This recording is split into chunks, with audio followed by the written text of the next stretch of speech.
Episode 156 to 165। वक्त तेजी से बीता।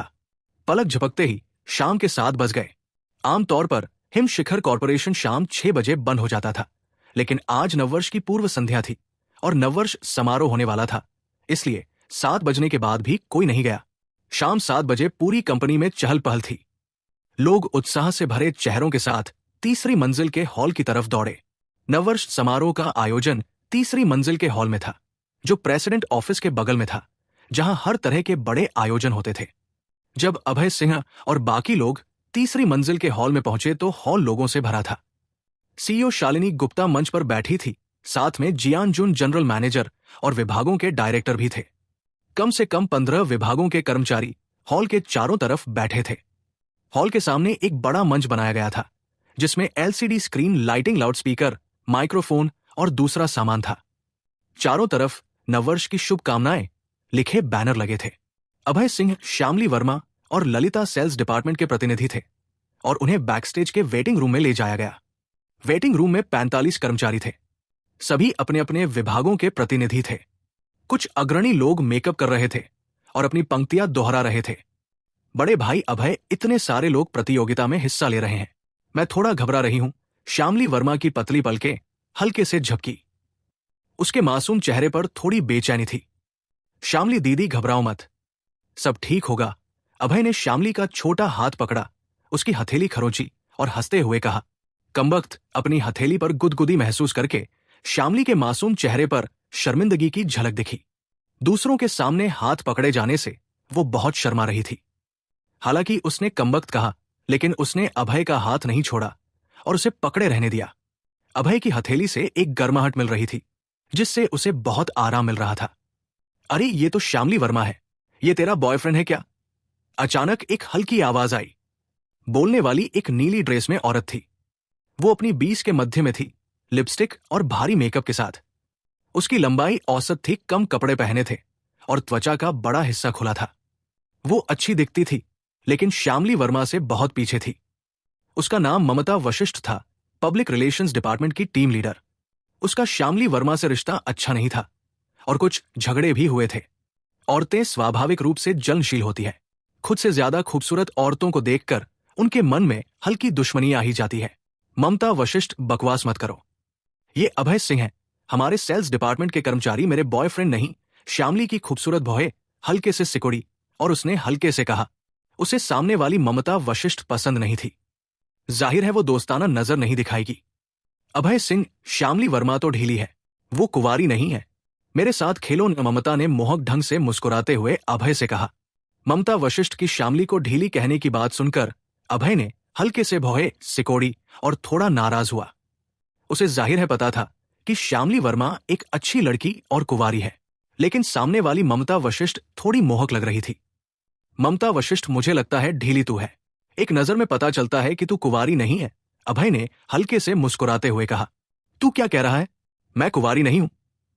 तेरे कूल्हे ढीले और लचीले नहीं है, तू टेढ़े पैरों वाली है और तेरी कमर की हड्डी चौड़ी है। तू जरूर कुंवारी नहीं है। तेरे शरीर से मर्दों की गंध आती है। अभी हाल में तूने किसी मर्द के साथ प्यार किया होगा। बकवास, में किसी मर्द के साथ कैसे सोई?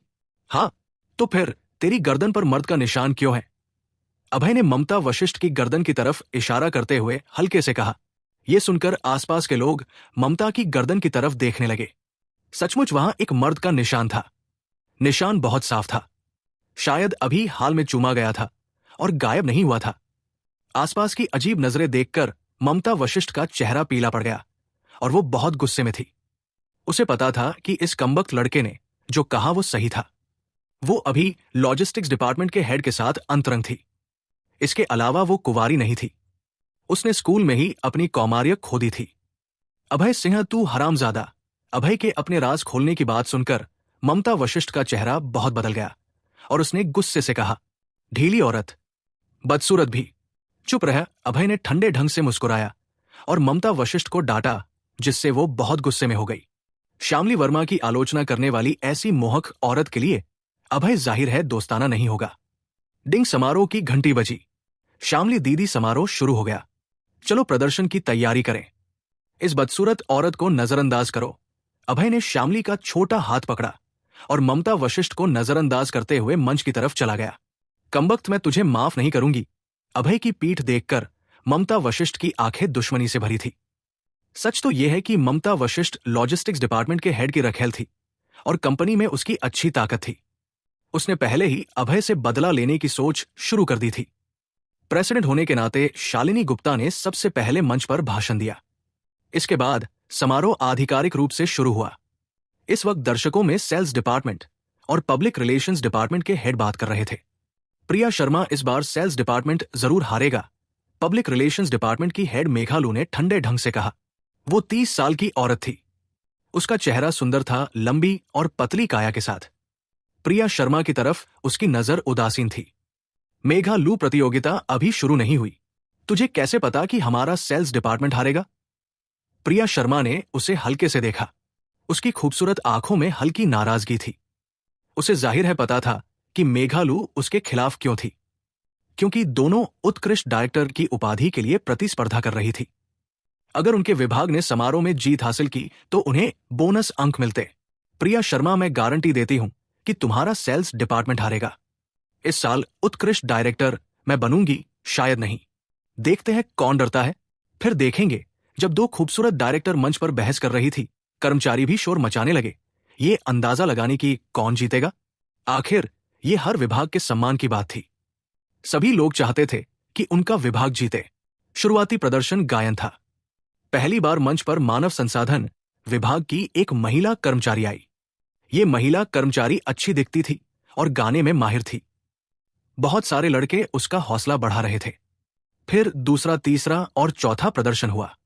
जब पांचवा मंच पर आया तो पूरा हॉल चीख उठा।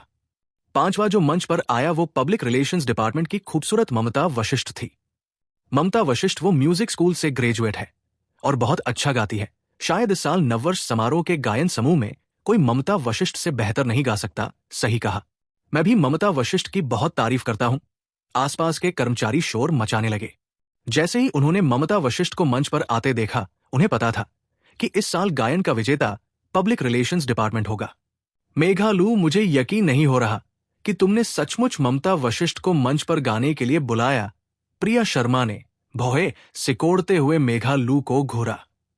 उसे उस औरत से नफरत थी जिसने सिर्फ उत्कृष्ट डायरेक्टर की उपाधि पाने के लिए ममता वशिष्ठ को मंच पर उतारा। ममता वशिष्ठ परसों ही विदेश फील्ड वर्क के लिए गई थी। फिर भी जीतने के लिए मेघालू ने उसे विदेश से वापस बुला लिया। ये बहुत चालाक चाल थी। प्रिया शर्मा, मैंने तुमसे पहले ही कहा था, इस साल की उत्कृष्ट डायरेक्टर की उपाधि मेरी ही होगी। तुम्हारा सेल्स डिपार्टमेंट हारेगा। मेघालू ने अपने बाल पीछे झटके और गर्व भरी आंखों से प्रिया शर्मा को नीचा दिखाते हुए देखा। जब तक उसे वो उपाधि मिल जाएगी, वो कॉर्पोरेट सीढ़ी पर और ऊपर चढ़ सकती थी और बेहतर पद हासिल कर सकती थी। ममता वशिष्ठ, हम तुमसे प्यार करते हैं। शुभकामनाएं ममता वशिष्ठ। हमें द रिवर स्ट्रीम सुनना है। कर्मचारियों का एक समूह खड़ा हो गया और ममता वशिष्ठ का नाम चिल्लाया। कुछ लोग चाहते थे कि वो द रिवर अपस्ट्रीम गाए। ममता वशिष्ठ मंच के बीच में बड़ी मुस्कान के साथ खड़ी थी। वो सुंदर थी। लाल लिपस्टिक और खुले कपड़ों के साथ उसमें मोहकता का पुट था। उसकी मौजूदगी ने भीड़ में कई कुंवारे मर्दों को आकर्षित किया। मेरा नाम ममता वशिष्ठ है और पब्लिक रिलेशंस डिपार्टमेंट की प्रतिनिधि के तौर पर मैं द रिवर अपस्ट्रीम गाऊंगी। उसने मुस्कुराते हुए माइक्रोफोन उठाया, गहरी सांस ली और गाना शुरू किया। धब्बेदार रात क्या कहती है, कौन मुझे चुनने का तरीका बता सकता है। जब भी बिछड़ने का वक्त याद आता है, मेरी उदासी ऊपर की ओर नदी बनकर बहती है। अपनी गर्मी तूने किसे दी और मेरी देखभाल कौन करेगा। चूंकि ममता वशिष्ठ म्यूजिक स्कूल से ग्रेजुएट थी, उसकी गायन काबिलियत असाधारण थी। द रिवर अपस्ट्रीम को उसने बहुत शानदार ढंग से गाया, जो हर किसी को सुंदर लगा।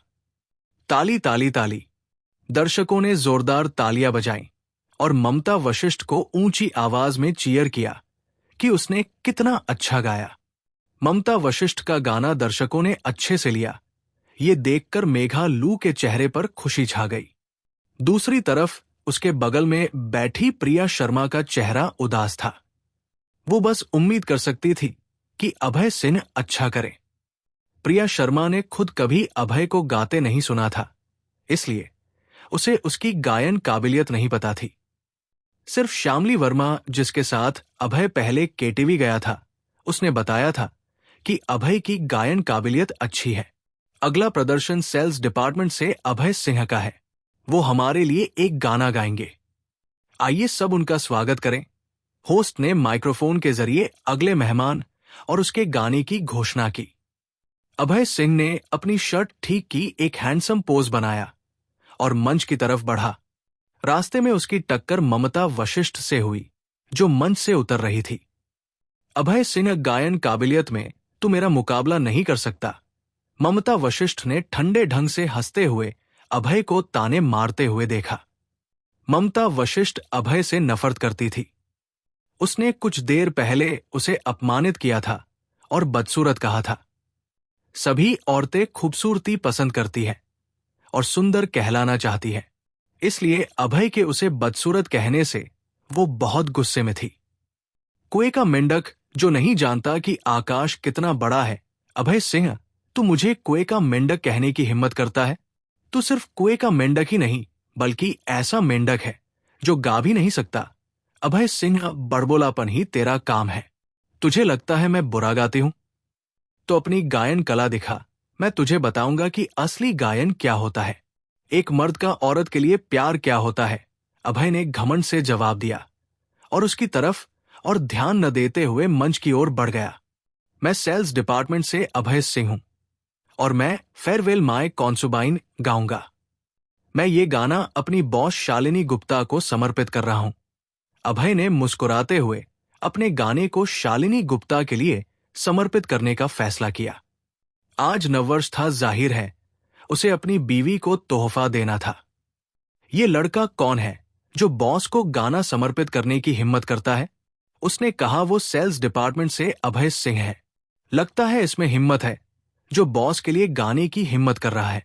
कहीं ऐसा तो नहीं कि वो हमारी बॉस को डेट करना चाहता है? कमबख्त, मुझे बॉस के लिए गाने का ख्याल क्यों नहीं आया? तू सोचना भी मत।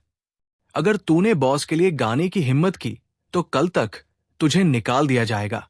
भीड़ में लोग आपस में फुसफुसाने लगे। सब हैरान थे कि उसने गाना अपनी बॉस को समर्पित किया। ये बहुत हिम्मत वाला कदम था। लेकिन ममता वशिष्ठ ने अभी गाना गाया था, उसके ठीक बाद गाना नुकसानदायक था, क्योंकि उसने बहुत खूबसूरती से गाया था। किसी को नहीं लगा कि अभय सिंह जीत पाएगा। अभय मंच पर होने के बावजूद भीड़ की फुसफुसाहट सुन सकता था।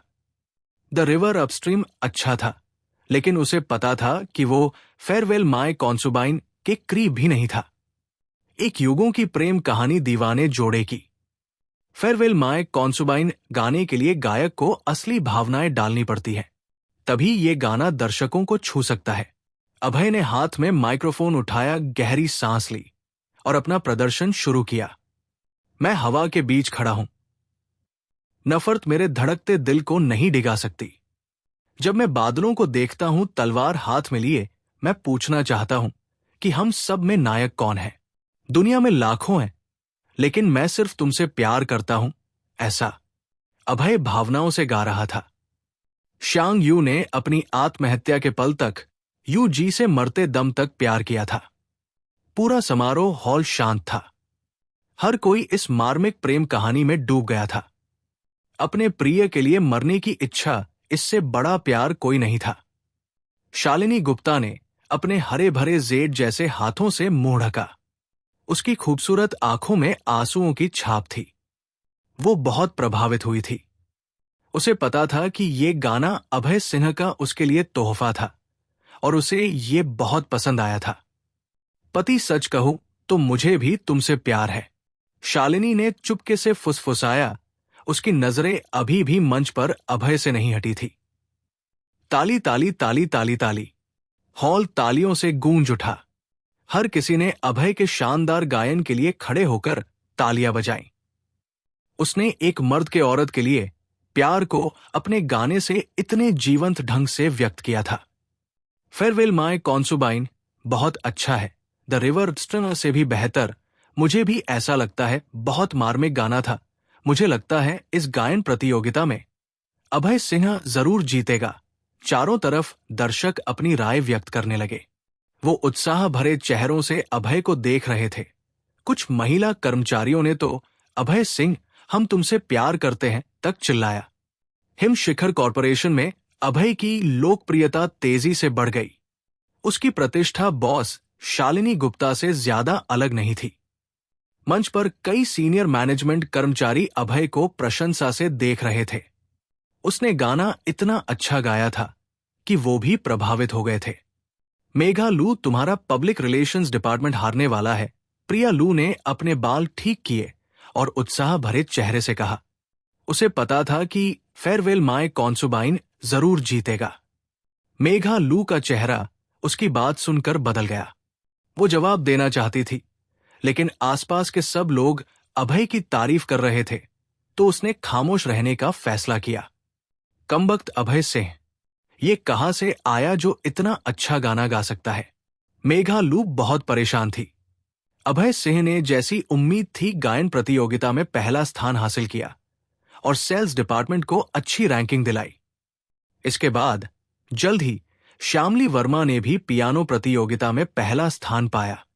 2 प्रतियोगिताओं में पहला स्थान हासिल करने के बाद सेल्स डिपार्टमेंट नववर्ष समारोह के अंत में पहले स्थान पर रहा। जब समारोह खत्म हुआ तो वाइस प्रेसिडेंट और लॉजिस्टिक्स डायरेक्टर ने कुछ साजिश रचनी शुरू की। वीर हालदार, क्या पेट्रोल तैयार है? वाइस प्रेसिडेंट ने वीर हालदार को टेक्स्ट मैसेज भेजा। उसने फोन करने की हिम्मत नहीं कि बहुत डर था कि कोई उनकी बात न सुन ले। वाइस प्रेसिडेंट, सब तैयार है, वीर हालदार ने टेक्स्ट से जवाब दिया।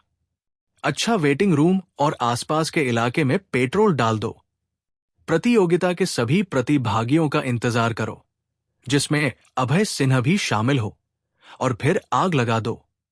हम उसे जलाएंगे, जियान जुन ने टेक्स्ट के जरिए आदेश दिया। वेटिंग रूम के कोने में वीर हालदार एक पेट्रोल की बाल्टी पकड़े हुए था। उसके चेहरे पर चिंता थी। सच कहें तो वो आग नहीं लगाना चाहता था। उसे पता था कि अगर उसने ऐसा किया तो हताहत होना तय था। उस कमरे में 45 कर्मचारी थे। दूसरी तरफ उसे ये भी पता था कि अगर उसने आग नहीं लगाई तो वाइस प्रेसिडेंट उसके सारे गलत काम उजागर कर देगा और उसका अंजाम अच्छा नहीं होगा। बस आग लगा दो। जैसे ही मैं इसे जलाऊंगा मैं भाग जाऊंगा और किसी को पता नहीं चलेगा। वीर हालदार ने दांत पीसे और आखिरकार खुद को आग लगाने के लिए मना लिया। वीर हालदार ने पूरी बाल्टी वेटिंग रूम के दरवाजे के बाहर डाल दी और अपना लाइटर निकाला, आग लगाने के लिए तैयार था। इस बीच अभय सिंह, श्यामली वर्मा और प्रतियोगिता के कुछ अन्य प्रतिभागी वेटिंग रूम के अंदर थे। कुछ मेकअप उतार रहे थे तो कुछ आराम कर रहे थे। भाई अभय, आपने बहुत अच्छा गाया। श्यामली वर्मा ने अभय से बात की। उसकी पलकें झपकी और उसकी आंखें प्रशंसा से चमक रही थी। आसपास के सभी लोग सिर हिलाकर श्यामली वर्मा से सहमत हुए।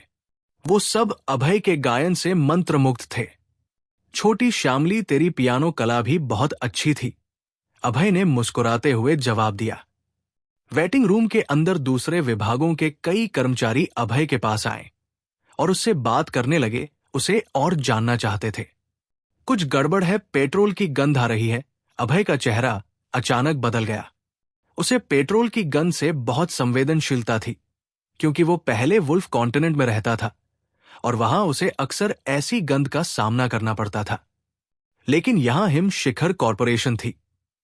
कंपनी मुख्य रूप से ज्वेलरी बेचती थी और इसका पेट्रोल से कोई लेना देना नहीं था। जैसे ही उसे गंध आई, उसके दिमाग में सिर्फ एक संभावना आई कि कोई बाहर पेट्रोल डाल रहा है। पलक झपकते ही वो दरवाजे पर पहुंचा और उसे खींचकर खोल दिया। पेट्रोल की गंध की लहर ने उसे सीधे मारा। दरवाजा खुलते ही बाकी सबको भी पेट्रोल की गंध आने लगी। सबने दरवाजे की तरफ देखा और बाहर गलियारे के हर कोने में पेट्रोल भिगोया हुआ देखकर सब हैरान रह गए। गलियारे के अंत में ज्यादा दूर नहीं वीर हालदार ने अपना लाइटर खोल रखा था और पेट्रोल में फेंकने के लिए तैयार था। ओह कमबख्त, सबके चेहरों का रंग बदल गया। उन्हें पता था कि जैसे ही वीर हालदार पेट्रोल में आग लगाएगा, कमरे में मौजूद हर कोई खत्म हो जाएगा। लेकिन वो वीर हालदार से बहुत दूर थे, कम से कम दर्जनों मीटर दूर। उसे रोकना अब बहुत देर हो चुकी थी।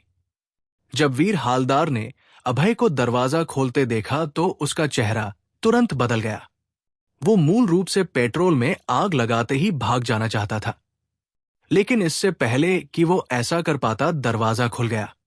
इन्हें मेरे बारे में कैसे पता चला? वीर हालदार बहुत हैरान था, क्योंकि वो बहुत घबरा गया था। उसके हाथ कांप गए और लाइटर जमीन की तरफ गिर गया। वो सीधे उस पेट्रोल के गड्ढे की तरफ गिरा जो उसने अभी डाला था। सब खतरनाक हालत में थे। जैसे ही वो लाइटर जमीन से टकराएगा, कोई नहीं बचेगा। आह! कुछ लोगों के चेहरों का रंग सफेद पड़ गया और कई चीखें निकली। अपने बटन उधार दे, अभय ने अपने हाथ से श्यामली वर्मा की शर्ट से एक बटन तोड़ा। उसने बटन लिया और लाइटर की तरफ फेंक दिया। गंदा उसके बड़े सीने पपीते की तरफ बाहर निकल आए। जब बटन खुल गए, उसने जल्दी से अपने हाथों से सीने को ढका ताकि नजर न पड़े। बैंग! लाइटर को अभय ने फेंके बटन ने सीधे मारा और वो फर्श पर उड़ गया। खतरा टल गया। जाहिर है, अपराधी के तौर पर अभय वीर हालदार को जाने नहीं देगा। पलक झपकते ही अभय वीर हालदार के सामने था। उसने उसके पेट में एक तेज लात मारी। उस अपराधी के सामने जो सबको मारने वाला था, अभय उसे आसानी से नहीं छोड़ने वाला था। बैंग! वीर हालदार का शरीर गलियारे में उड़ गया और दीवार से टकराया। उसने एक मुंह खून उगला और उसका शरीर फर्श पर ढह गया। इस बड़ी हलचल से प्रेसिडेंट गलियारे में दौड़ती हुई आई। उसके पीछे वाइस प्रेसिडेंट और कई अन्य विभागों के डायरेक्टर भी थे। जब उसने फर्श पर पेट्रोल देखा तो उसका चेहरा सफेद पड़ गया। कॉरपोरेशन की प्रेसिडेंट होने के नाते उसे अच्छे से पता था कि पेट्रोल का मतलब क्या है। उसे पता था कि एक बार जलने पर वेटिंग रूम में मौजूद हर कोई मर जाता। जो कोई उन्हें मारना चाहता था वो बहुत नीच था। यहां क्या हुआ? उसने डरते हुए अभय से पूछा। प्रेसिडेंट वीर हालदार पेट्रोल में आग लगाना चाहता था, लेकिन मैंने उसे वक्त पर रोक दिया। अभय ने वीर हालदार की तरफ इशारा किया, जो अभी भी फर्श पर था। प्रेसिडेंट वीर हालदार सचमुच नीच है, हमें मारना चाहता था। पुलिस को बुलाओ, पुलिस उससे निपटे। उसने बड़ा अपराध किया है। पुलिस बुलाना उसके लिए बहुत आसान है। पहले हमें उसे पीटना चाहिए। वेटिंग रूम में मौजूद हर कोई अपनी राय जोर शोर से दे रहा था। आखिर वो सब उस कमरे में लगभग मर ही गए थे। सबके मन में गुस्सा भरा था। Bang bang bang! सब उसके पास गए और वीर हालदार को मुक्के और लाते मारने लगे। पल भर में वो चारों तरफ से चोटिल हो गया और दर्द भरी चीखें निकालने लगा। रुक जाओ एक सेकंड, मुझे अभी कुछ सवाल पूछने हैं। अभय ने जल्द ही भीड़ को रोका और वीर हालदार की तरफ बढ़ा।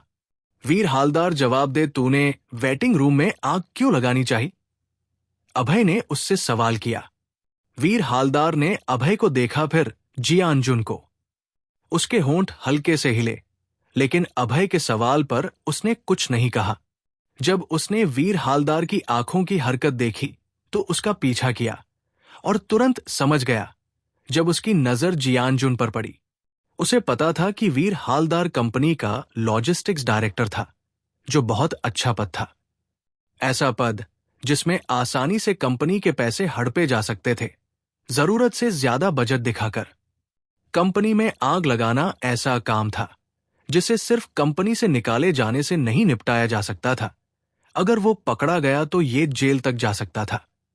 अभय को एक सेकंड के लिए भी यकीन नहीं था कि वीर हालदार अपने भविष्य की परवाह नहीं करेगा और इतना बेवकूफी भरा काम करेगा। सिर्फ एक संभावना थी कि किसी ने उसे ऐसा करने को कहा था। वीर हालदार पहले से ही डायरेक्टर था। उसका पद दूसरे डायरेक्टरों में भी ऊंचा था। उसे बहुत कम लोग आदेश दे सकते थे, सिर्फ प्रेसिडेंट या वाइस प्रेसिडेंट स्तर के लोग ही। शालिनी गुप्ता जाहिर है उसे कंपनी में आग लगाने का आदेश नहीं देगी। तो साफ था कि पीछे से साजिश करने वाला वाइस प्रेसिडेंट जियान था। वीर हालदार, मैं तुझसे पूछता हूं, पेट्रोल डालने का आदेश किसने दिया? अभय सिंह ने भौहें सिकोड़ते हुए ठंडे लहजे में पूछा। वीर हालदार की चोटिल चेहरे पर आंखें इधर उधर घूमी, कभी कभी जियान की तरफ देखती। वीर हालदार, मैं तुझे बता दूं, आज तूने जो किया वो यहां मौजूद आम लोगों के लिए बहुत खतरनाक था। पेट्रोल डालने की सजा बहुत सख्त है। जैसे ही पुलिस आएगी तुझे जेल भेज दिया जाएगा। यहां 45 कर्मचारी हैं। इस गंभीरता के आधार पर तुझे मौत की सजा मिलेगी। अभय ने ठंडे ढंग से मुस्कुराते हुए उसे धमकाया। जाहिर है सजा सख्त होने वाली थी, लेकिन जेल तक ही सख्त न कि मौत की सजा तक। अभय ने यह सिर्फ वीर हालदार को डराने के लिए कहा था। जैसा कि उम्मीद थी, मौत की बात सुनकर वीर हालदार डर गया। उसने जोर से चिल्लाया, मैं कबूल करता हूं, मैं कबूल करता हूं। यह सब मैंने वाइस प्रेसिडेंट की वजह से किया। उसने मुझे वेटिंग रूम के बाहर इंतजार करने और वहां पेट्रोल डालकर सबको जलाने को कहा। वीर हालदार, तू बकवास कर रहा है।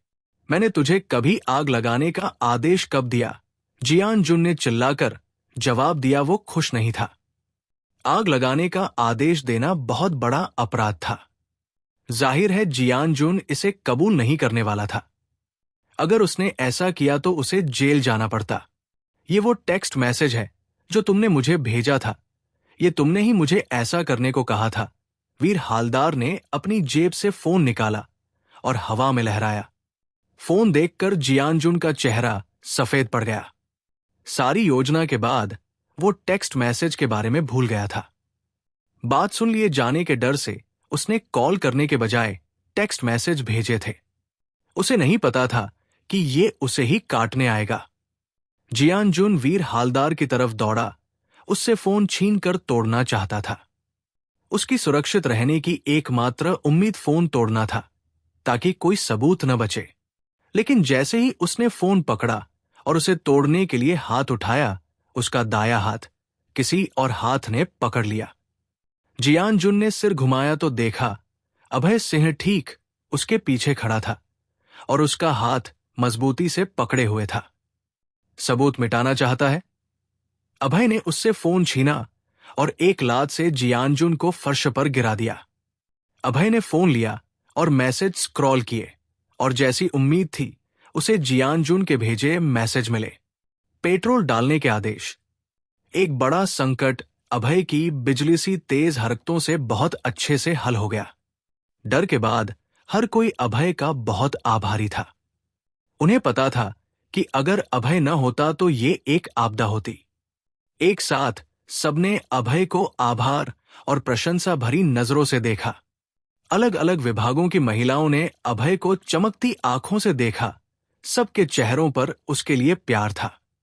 जल्द ही पुलिस आई और जियान और वीर हालदार दोनों को हथकड़ी लगा दी। उनके आगे मुकदमा और सजा का इंतजार था। उनके चेहरों का रंग सफेद था जब उन्हें बाहर ले जाया गया। जाहिर है ऐसे घटना के बाद दोनों को उनकी नौकरियों से भी निकाल दिया गया। कंपनी ऐसे लोगों को नहीं चाहती थी। नववर्ष समारोह आखिरकार खत्म हुआ। रात के 9 बज गए थे। हालांकि अभी सिर्फ 9 बजे थे, लेकिन बाहर अंधेरा हो गया था। सर्दियों का मौसम बाहर बहुत ठंडा कर देता था। इस वक्त हल्की बर्फ भी गिर रही थी। बर्फ के फाहे धीरे धीरे फर्श की तरफ गिर रहे थे। ये साल की पहली बर्फबारी थी। हिम शिखर कॉरपोरेशन के कर्मचारी घर जाने लगे।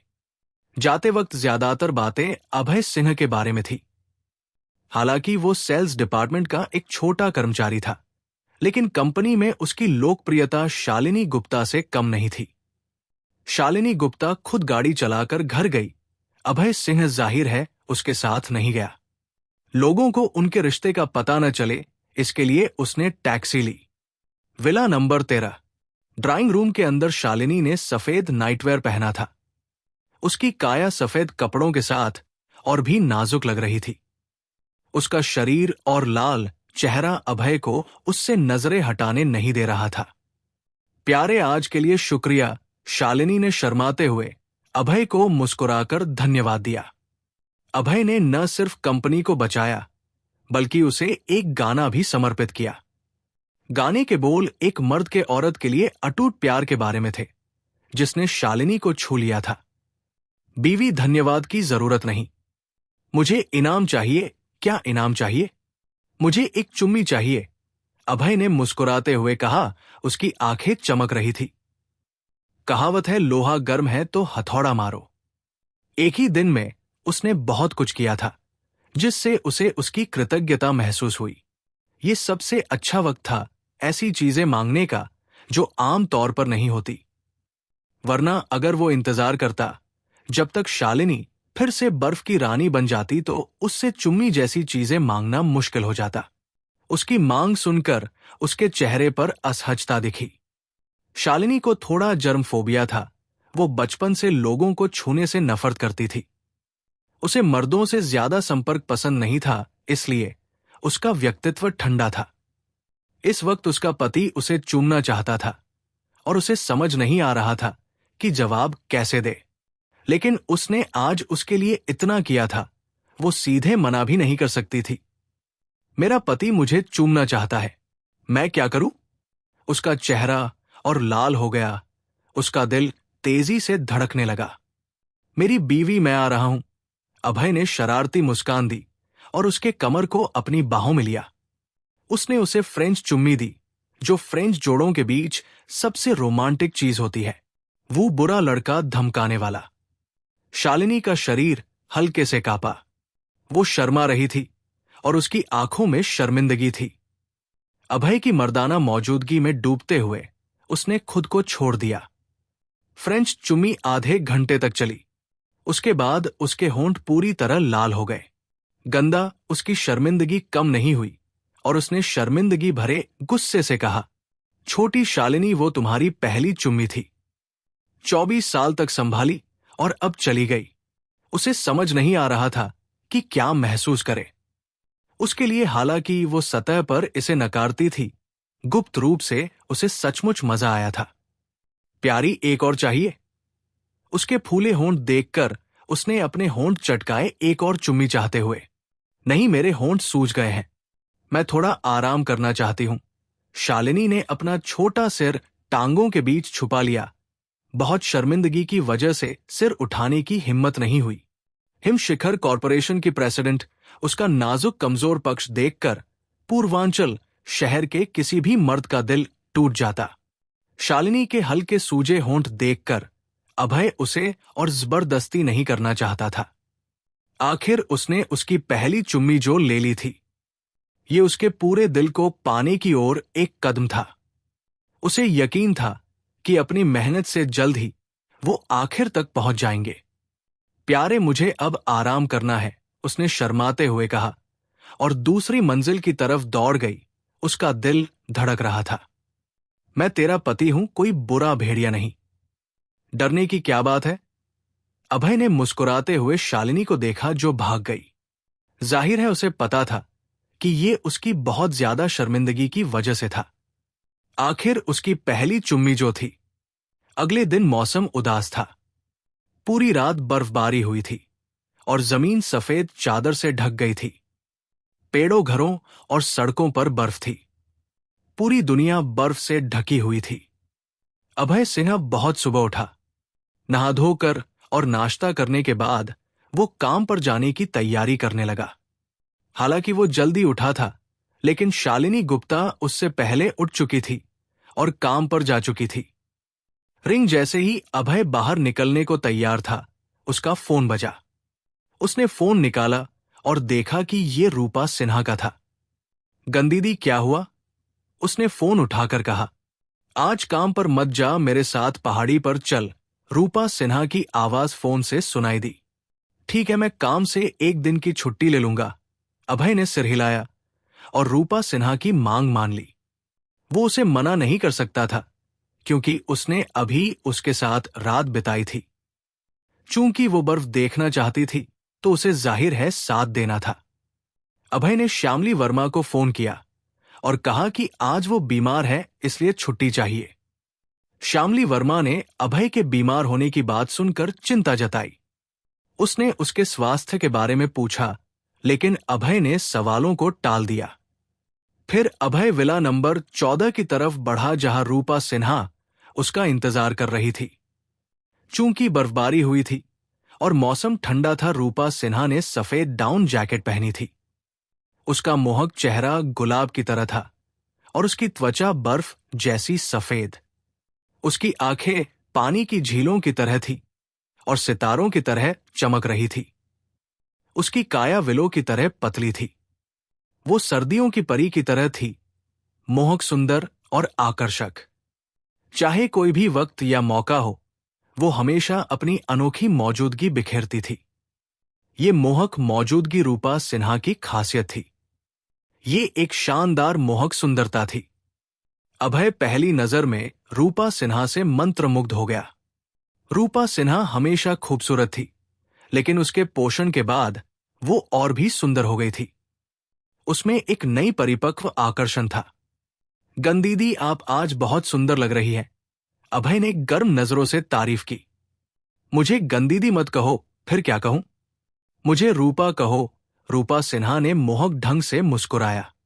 उसने अभय से रूपा कहलवाया, क्योंकि रूपा गंदीदी से ज्यादा अंतरंग था। सिर्फ जोड़े ही एक दूसरे को ऐसे अंतरंग नामों से बुलाते हैं। रूपा, आप आज कहाँ जाना चाहती है? अभय ने हल्के से पूछा और रूपा सिन्हा का हाथ पकड़ लिया। चलो ग्रीन पीक माउंटेन चलते हैं। पहले तो रूपा को अभय का हाथ पकड़ना अजीब लगा, लेकिन जब उसे ख्याल आया कि उसने पहले ही उसका शरीर ले लिया था, तो हाथ पकड़ना भी सामान्य लगा। ठीक है, चलो ग्रीन पीक माउंटेन चलते हैं, अभय ने हल्के से मुस्कुराया और रूपा सिन्हा का छोटा हाथ पकड़कर बाहर चला। अभय ने गाड़ी चलाई और रूपा सिन्हा पैसेंजर सीट पर बैठी। मासेराती गरजती हुई ग्रीन पीक माउंटेन की तरफ बढ़ी। कुछ ही देर में वो ग्रीन पीक माउंटेन पहुंच गए, जो एक सुंदर पर्यटन क्षेत्र में था। आज मौसम की पहली बर्फ थी। पूरा क्षेत्र सफेद रंग से ढका था, यहां तक कि ग्रीन पीक माउंटेन भी सफेद था। बहुत सारे पर्यटक बर्फ देखने ग्रीन पीक माउंटेन आए थे। पहाड़ की चोटी तक का रास्ता एक संकरा ट्रेल था। बर्फ की वजह से ट्रेल फिसलन भरा था, इसलिए हाइकर्स धीरे धीरे चोटी की तरफ बढ़ रहे थे। यहां बहुत सारे लोग हैं, रूपा सिन्हा ने भीड़ देखकर कहा। आज मौसम की पहली बर्फ है, जाहिर है बहुत सारे लोग बर्फ देखने आए होंगे, अभय ने हल्के से सिर हिलाते हुए कहा। दोनों बातें करते हुए चोटी की तरफ बढ़े। संकरे ट्रेल पर बहुत लोग थे, तो सब धीरे धीरे चल रहे थे। अभय ने रूपा सिन्हा का छोटा हाथ पकड़ा और उसे गर्मी दी। आसपास के लोग उसकी खूबसूरती देखकर हैरान हुए और गर्म नजरों से उसे देखने लगे। बहुत सारी महिला हाइकर्स थी, लेकिन रूपा सिन्हा निश्चित रूप से उनमें सबसे सुंदर थी। उसकी मोहक और खूबसूरत मौजूदगी हर किसी की नजर खींच रही थी। पहाड़ के आधे रास्ते पर एक मंडप था। वहां पर्यटकों के आराम के लिए 4 पंक्तियों में कुर्सियां थी। अभय ने रूपा सिन्हा का हाथ पकड़ा और आखिरी पंक्ति की कुर्सियों पर बैठ गया। रूपा, तेरी भौहें सिकुड़ी है और तू उदास लग रही है, क्या कोई बात है? अभय ने रूपा सिन्हा का छोटा हाथ सहलाते हुए पूछा। रूपा सिन्हा का चेहरा शर्मिंदा हो गया। उसका छोटा हाथ खुजलाने लगा। उसने अभय को शरारती ढंग से घूरा और कहा, नहीं, मेरे मन में कुछ नहीं है रूपा, अगर तेरे मन में कुछ है तो मैं जरूर उसे हल करूंगा। अभय ने रूपा सिन्हा का ठंडा हाथ पकड़ा और धीरे धीरे रगड़ा। वो वुल्फ किंग था और अंडरवर्ल्ड का नंबर 1 राजा। ऐसा कुछ नहीं था जो वो हल न कर सके। फिक्र मत कर, मेरे पास कोई परेशानी नहीं है, रूपा सिन्हा ने मोहक ढंग से मुस्कुराया, लेकिन कुछ बोली नहीं। रूपा सिन्हा इस बात से परेशान थी कि उसके पिता उसे एक मर्द से शादी करने के लिए मजबूर कर रहे थे। 1 महीने में उसे पूर्वांचल शहर छोड़कर नवद्वीप में श्याम वशिष्ठ से शादी करनी थी। जाहिर है रूपा सिन्हा अपनी श्याम वशिष्ठ से शादी की बात अभय से कभी नहीं कहेगी। वो बस इस आखिरी महीने को अभय के साथ बिताना चाहती थी। वो उसके साथ रिश्ते में रहना चाहती थी और शानदार यादें बनाना चाहती थी। अचानक दो पीले बालों वाले गुंडे मंडप पर आए और पीछे की तरफ बढ़े। कितनी सुंदर औरत! बाई तरफ का लंबा गुंडा अचानक रुक गया और रूपा सिन्हा को गौर से देखने लगा। उसने अपनी जिंदगी में इतनी सुंदर औरत कभी नहीं देखी थी। वो टीवी की सेलिब्रिटी से भी ज्यादा खूबसूरत थी। भाई अंडा, ये औरत बहुत हॉट है, क्यों ना इसके साथ खेले? बाई तरफ का पतला गुंडा लंबे गुंडे से बोला। पतला, बिल्कुल इसके साथ खेलना है, मैं चाहता हूं ये मेरा चूसे। लंबा गुंडा शरारती ढंग से हंसा। उनके सामने वाली औरत उसने अब तक की सबसे सुंदर औरत थी। जाहिर है उन्हें इसके साथ खेलना था। वो हिलता हुआ रूपा सिन्हा की तरफ बढ़ा। दोस्त हट जा, लंबा गुंडा बोला और अभय के सामने आ गया। उसकी आवाज बहुत घमंडी और आदेश देने वाली थी। अभय ने पलटकर लंबे गुंडे को देखा। उसने भौहें सिकोड़ी और उसकी आंखों में नाराजगी की चमक दिखी। उसने कहा, यहां कोई खाली सीट नहीं है, तुम कहीं और क्यों नहीं जाते? दोस्त, जाहिर है यहां कोई खाली सीट नहीं है, इसलिए मैंने तुझसे कहा कि हट जा और मेरे लिए जगह बना। लंबा गुंडा अभय से नाखुश होकर नीचे देखते हुए बोला। ये लड़का कितना बेवकूफ था। क्या इसे नहीं दिख रहा कि मैं गुंडा हूं? आम लोग गुंडे को देखकर डरते नहीं है क्या? अरे तू अंधा है क्या? मुझे नहीं दिख रहा कि यहां जगह ही नहीं है? अभय सिंह ने हल्के से भौहें सिकोड़ते हुए कहा। उसकी आंखों में गुस्सा साफ झलक रहा था, जो अब और गहरा हो गया था। जो भी वुल्फ किंग को जानता था वो समझता था कि जब अभय का ऐसा मूड होता है तो मतलब वो गुस्से में है और अब कुछ बड़ा होने वाला है। मुझे पता है यहां जगह नहीं है, इसलिए ही कहा कि हट जा। इंसानी ज़बान समझ नहीं आती क्या? मान या न मान, अभी तेरी पिटाई कर दूंगा। लंबा गुंडा अपनी दाई मुट्ठी उठाकर बोला। चेहरा धमकी से भरा था। पिटाई करेगा? तू जो एक कमजोर मुर्गा है, मेरे को पीटेगा? जा अपनी मां के पेट में वापस घुस और कुछ साल प्रैक्टिस करके आ। अभय ने लंबे गुंडे को तिरस्कार भरी नजर से देखा। मुंह पर हल्की हंसी थी। भाई अंडा, इसने तुझे कमजोर मुर्गा बोला। पतला गुंडा लंबे गुंडे से फुसफुसाया। चुप कर भाई, सुना मैंने, तुझे बोलने की क्या जरूरत? लंबे गुंडे ने हाथ बढ़ाकर पतले के सिर पर एक चपत लगाई और चुप रहने का इशारा किया। अभय ने उसे डांटकर पहले ही उसकी बेइज्जती कर दी थी और अब पतले ने फिर से मुंह खोलकर उसकी इज्जत और डुबो दी। वो पतले को हल्के गुस्से से घूरने लगा। ए लड़के, तू बहुत उछल रहा है। ग्रीन पीक माउंटेन में मेरे नाम की पूछताछ कर ले। मेरे भाई का नाम देखते ही सब झुक जाते हैं। लंबा गुंडा अभय की तरफ बढ़ा। उसकी आंखें ठंडी चमक बिखेर रही थी। भाई अंडा, तू अंडा है क्या? मुर्गी का, बत्तख का या फिर कुत्ते का? अभय ने मजाकिया अंदाज में तंज कसा। मुंह पर हल्की स्माइल थी। कमबख्त, तू तो मरने की राह पर है। अभय के उसे अंडा, बत्तख का अंडा या कुत्ते का अंडा कहने पर लंबा गुंडा पूरी तरह भड़क गया। हां, लंबे गुंडे ने हल्की चीख मारी। अपनी दाई मुट्ठी कसी, हवा में एक आर्क बनाया और अभय के सिर पर जोर से मारा। स्पीड बहुत स्लो है भाई। अभय ने हल्के से मुस्कुराते हुए अपना दाया हाथ बिजली की तेजी से बढ़ाया और लंबे गुंडे की मुट्ठी पकड़ ली। चाहे वो कितना भी जोर लगाए, वो टस से मस न हुआ। छोड़ दे कमबख्त, मुझे छोड़। लंबा गुंडा उदास चेहरे के साथ चिल्लाया। उसका टोन काफी रूखा था। चटाक, अभय ने अपना दाया हाथ छोड़ा और लंबे गुंडे के मुंह पर एक जोरदार थप्पड़ जड़ दिया। थप्पड़ से उसका चेहरा लाल और सूजा हुआ हो गया, मानो अभी अभी भट्टी से निकला बुन हो। मैंने कहा था न कि तू कमजोर है, फिर भी यकीन नहीं हुआ। अब तो मान गया ना? अभय ने हल्के से मुस्कुराते हुए तिरस्कार भरे अंदाज में कहा। पतला, साथ में चल, इसकी धुनाई कर। लंबा गुंडा अपने सूजे चेहरे को पकड़े हुए गुस्से से बोला। उसे पता था कि अकेला वो अभय का कुछ नहीं बिगाड़ सकता, तो उसने पतले गुंडे को साथ में हमला करने को कहा। लंबा और पतला गुंडा दोनों गुस्से से चिल्लाए। अपनी मुट्ठियां हिलाई और अभय पर फेंक दी। Puff puff. अभय ने अपना दाया पैर बिजली की तरह बाहर निकाला। दोनों के पेट पर बेरमी से लात मारी। वो दूर उड़ गए और जमीन पर भारी पड़ गए। उनकी नाक और चेहरा सूज गया। मैंने कहा था न कि तुम कमजोर हो। अब यकीन हुआ?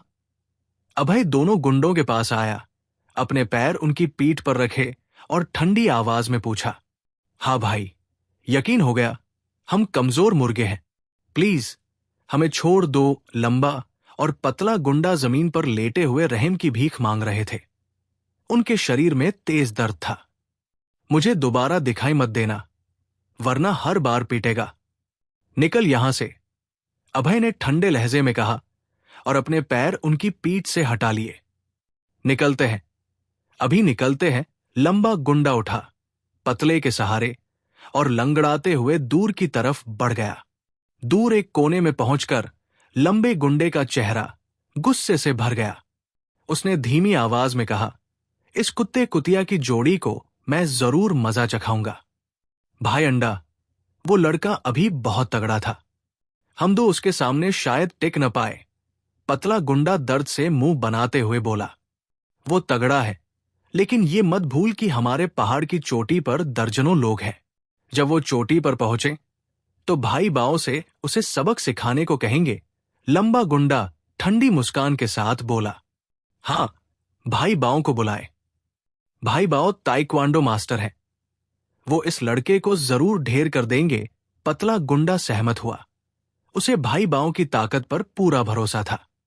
भाई अंडा, जब ये ब्यूटी चोटी पर पहुंचे तो क्या हम अभी भी करेंगे? पतले गुंडे ने पूछा। अरे बेवकूफ, बिल्कुल करेंगे, लेकिन पहले भाई बाओ करेंगे। भाई बाओ के बाद हम दोनों करेंगे, और साथ में करेंगे, ताकि इसे इतना मजा आए कि ये खुशी से मर जाए। लंबा गुंडा गंदी हंसी के साथ बोला, तू अभी कमाल था। दोनों कमबख्तों को एक झटके में उड़ा दिया। रूपा सिन्हा ने अभय से कहा। उसके मोहक चेहरे पर तारीफ की चमक थी। उसे पता था कि वो दोनों गुंडे उसे तंग करने आए थे। अच्छा हुआ अभय ने उन्हें भगा दिया, वरना कुछ बवाल हो जाता। रूपा को लगा कि अभय सिर्फ सिन्हा परिवार का वारिस नहीं है। एक वारिस के पास इतनी ताकत कैसे हो सकती है, और वो पत्थर में इंपीरियल ग्रीन कैसे देख सकता है? कुल मिलाकर अभय के अंदर रहस्य की परतें छुपी है, जो रूपा को उसकी गहराई में उतरने के लिए ललचाती है। जब कोई लड़की किसी लड़के के बारे में क्यूरियस होती है, तभी वो उसके लिए गिरती है। अरे बिल्कुल, दो कमजोर मुर्गे मेरे से कैसे भिड़ सकते हैं, जो अंडरवर्ल्ड का सबसे तगड़ा बंदा है। अभय ने हल्के से मुस्कुराते हुए गर्व से कहा, तू बहुत नार्सिसिस्ट है यार। रूपा ने उसे मोहक ढंग से घूरा। आह, मेरा पेट बहुत दुख रहा है। रूपा ने अचानक अपने पेट को पकड़ा। उसके मोहक चेहरे पर दर्द की लकीरें थी। रूपा, तुझे क्या हो गया? अभय का चेहरा बदलते ही चिंता से पूछा। पेट में बहुत दर्द हो रहा है, जैसे सुई चुभ रही हो। रूपा का शरीर गेंद की तरह सिकुड़ गया और उसके माथे से मूंगफली जितने पसीने की बूंदें फिसलने लगी। रूपा, कहीं तू प्रेग्नेंट तो नहीं हो गई? अभय ने मजाक में कहा। तू प्रेग्नेंट है, परसों की बात से मैं कैसे प्रेग्नेंट हो सकती हूं? रूपा ने अभय को सख्त नजरों से देखा और थोड़े गुस्से में बोली, ये कमबख्त लड़का जिसने अभी उसकी मासूमियत छीनी, अब कह रहा है कि वो प्रेग्नेंट है। सचमुच परेशान करने वाला, पर साथ में थोड़ा क्यूट भी। अच्छा ठीक है, तू प्रेग्नेंट नहीं है, तुझे पीरियड्स का दर्द है। चेहरा पीला पड़ गया है, ठंडा पसीना आ रहा है। ये सब डिस्मेनोरिया के सिम्पटम्स है। अभय ने रूपा के चेहरे को गौर से देखा और बोला, इस ब्यूटी को डिस्मेनोरिया है, मैं इसे ठीक करने में मदद कर सकता हूं। अचानक एक चश्माधारी लड़का दौड़ता हुआ आया और बोला, तू कौन है भाई? मैं तुझे जानता हूं क्या? इस चश्मे वाले को देखकर अभय का मूड ऑफ हो गया। मैं यांग जियान वेई हूं, ट्रेडिशनल आयुर्वेद हॉस्पिटल का इंटर्निस्ट। इस ब्यूटी के सिम्पटम्स बहुत क्लियर हैं। ये टिपिकल डिस्मेनोरिया है। मुझे मसाज करने दो। यांग जियान वेई ने सही सही बातें कही, पर मन ही मन खुश था। ये ब्यूटी इतनी हॉट है, उसने इसे मंडप में घुसते ही नोटिस कर लिया था। लेकिन अफसोस, अभय उस ब्यूटी के पास बैठा था, उसे चांस ही नहीं मिला। अब ये ब्यूटी बीमार है, उसका मौका आ गया। यांग जियानवेई का दिल जोरों से धड़क रहा था। आयुर्वेद में एक्यूपंक्चर, दवाएं, मसाज, कपिंग और स्क्रैपिंग होती है। यांग जियानवेई मसाज में माहिर था, क्योंकि मसाज में लड़कियों के शरीर को छूना पड़ता है। वो खुलेआम उनका फायदा उठा सकता था। यांग जियानवेई, कभी सुना नहीं। निकल यहां से, अभय सिंह ने हाथ हिलाकर उस लड़के को भगाने को कहा। ये कमबख्त सचमुच पिटाई का हकदार था। वो रूपा सिन्हा को मसाज देना चाहता था। अगर इसने रूपा को मसाज देने की हिम्मत की तो अभय इसके हाथ काट डालता। रूपा सिन्हा अभय की औरत थी, उसे सिर्फ वही छू सकता था, कोई और उसे हाथ भी नहीं लगा सकता था। भाई, मैं सेंट्रल हॉस्पिटल का इंटरनल मेडिसिन डॉक्टर हूं। मेरी स्किल्स टॉप लेवल की है, मुझ पर भरोसा करो। अगर मैं इस ब्यूटी को मसाज दूं तो इसका दर्द चंद मिनटों में गायब हो जाएगा। यांग जियानवे ने सही ही बात कही, लेकिन अंदर से उसका दिल जोरों से धड़क रहा था। सामने वाली ब्यूटी बहुत हॉट थी। उसका चेहरा मोहक था, त्वचा बर्फ जैसी सफेद और आंखें पानी की झीलों की तरह। उसमें एक परिपक्व और सेक्सी वाइब थी। हर मर्द को खूबसूरत औरतें पसंद होती है। यांग जियानवेई भी इसका अपवाद नहीं था। उसका फेवरेट टाइप ऐसी ही मोहक औरतें थी। सच कहें तो यांग जियानवे मंडप में घुसते ही रूपा सिन्हा से मंत्रमुग्ध हो गया था। उसने अनगिनत औरतें देखी थी, लेकिन सामने वाली मोहक ब्यूटी अब तक की सबसे खूबसूरत थी। रूपा सिन्हा को देखते ही यांग जियानवे मौका ढूंढ रहा था कि उससे बात शुरू करे, लेकिन अभय हमेशा उसके पास था तो उसे चांस नहीं मिला। लेकिन अब यांग जियानवे को लगा कि उसका मौका आ गया है। वो सेंट्रल हॉस्पिटल का इंटरनल मेडिसिन डॉक्टर था। अगर वो इस हॉट ब्यूटी को ठीक कर देता तो वो उसकी शुक्रगुजार होती और अपना नंबर दे देती। फिर दोनों अक्सर कांटेक्ट में रह सकते थे, शायद बॉयफ्रेंड गर्लफ्रेंड भी बन जाते। यांग जियानवे पहले से ही डेड्रीमिंग शुरू कर चुका था।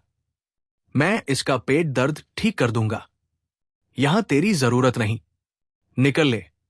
अभय का सब्र अब जवाब दे चुका था और उसने सामने वाले को सीधे भगाने को कहा। तुझे पता भी है कि इस ब्यूटी को क्या हुआ है? तू कौन होता है इसे ठीक करने वाला? यांग जियानवे ने ठंडी हंसी के साथ तिरस्कार से कहा। उसकी नजर में सामने वाला लड़का बस बड़बोलापन कर रहा था और कोई मेडिकल स्किल नहीं थी। बस ढोंग कर रहा था कि वो कुछ जानता है। इसे मासिक दर्द हो रहा है, चेहरा पीला है, ठंडा पसीना आ रहा है। मैं इसे ठीक कर सकता हूं और मुझे तेरी जरूरत नहीं। चल निकल। अभय ने यांग जियानवेई को ठंडी नजरों से घूरा। उससे एक डरावना वाइब निकल रहा था, जिससे यांग जियानवेई डर के मारे कुछ कदम पीछे हट गया। सामने वाले लड़के की नजर बहुत खौफनाक थी। यांग जियानवेई का दिल धड़कन छोड़ गया और डर से भर गया। अभय की आंखों में कातिलाना इरादा उसे डरा रहा था। रूपा, मैं तुझे मसाज देता हूं, थोड़ी देर में ठीक हो जाएगा। अभय ने यांग जियानवेई को नजरअंदाज किया और रूपा सिन्हा के हैगू पॉइंट, ताइचोंग पॉइंट, आहाशी पॉइंट और 3 यिंजियाओ पॉइंट पर मसाज शुरू की। अभय की मसाज के साथ रूपा सिन्हा को अपने शरीर में गर्माहट का एक बहाव महसूस हुआ। उसके पेट का दर्द तेजी से गायब हो गया।